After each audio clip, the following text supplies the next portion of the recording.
we got our first look at the Crow. It's an interesting look. I dig it.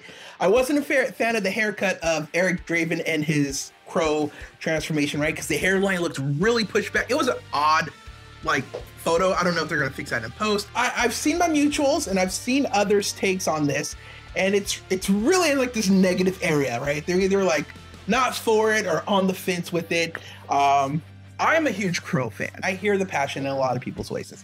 But that being said, this is a remake for all intents and purposes, right? Like, it's the same story for the new generation remade. And I think a lot of people are having an issue with like his presentation so much in the tattoos. Stay with me on this. I feel like when people are too like, over tattoos, it's kind of like skating the line of like racism for me. Stay with me. Okay, so for the most part, I'm a millennial, right? So like the people I saw with tattoos like that was at first Travis Barker. Like he's the guy who, in my opinion, made that pretty famous. And then we got guys like Lil Wayne come up, who in an interview said that he was inspired by Travis Barker. However, Lil Wayne took the massive tattooing to like the biggest heights, right? After Lil Wayne did it, everybody did it, and now like we're here. That being said, it feels like being heavily tattooed in the zeitgeist is now, it feels like being heavily tattooed is now no longer considered like, I guess, a white thing. It's been popularized by Black artists and rap artists, right?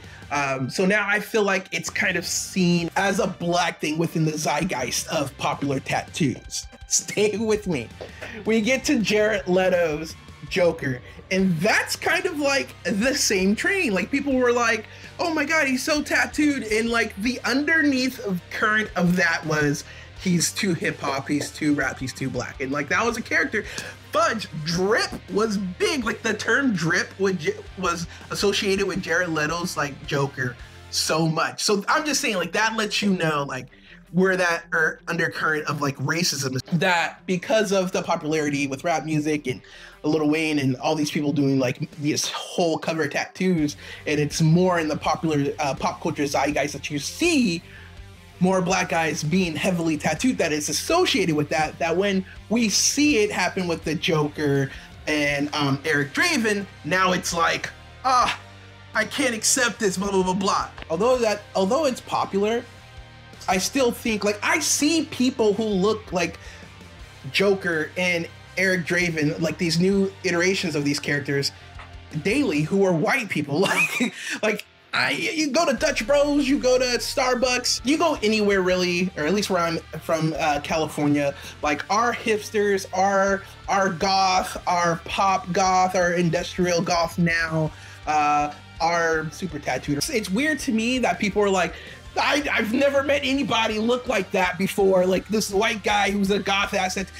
They're everywhere. Like, I don't understand, like, if we're making the movie for today, Eric Draven today, he would look like that, right? If we're making the Joker of today, he would look like that. That's popular today. That's what it is, and that's what these companies are focusing on, the popularity of like what's going on in our culture right now. Heavily tattooed people, like you see more and more tattooed people, be it white, Black, Asian, in all facets of life now. It's no longer like a taboo, but it's weird to me when I see people reacting to the Crow's appearance being his tattoos, that it's like they have the reaction of people in like the early 90s or early 80s, or I would say like, yeah, just early boomer reactions to this. Like, I can't believe he's tattooed. The tattooing is where you're drawing the line, not the fact that he's dead and has come back.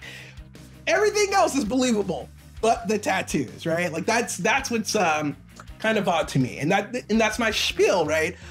On like Why? Like, why are we caring about the tattoos? The hairline is what really bothered me because it just made him look older than what he is or supposed to be in the story. Like, I hope they fix that in post, right? I know a lot of people had worries that it wasn't taking place in Detroit. It is taking place in Detroit.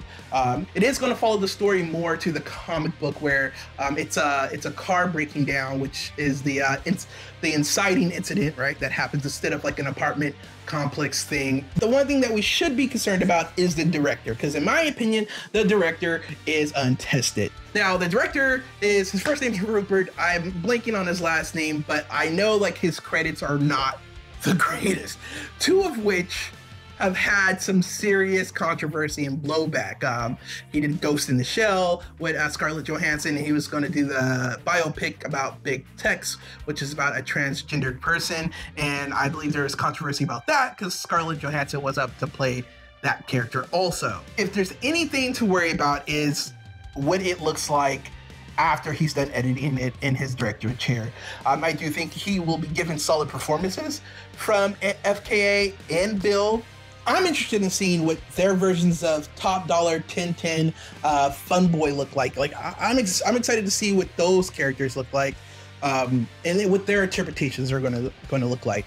But yeah, so that's my take right now on The Crow. Let me know what you think. Comment down below, hit that follow and like button, and let's jump into this.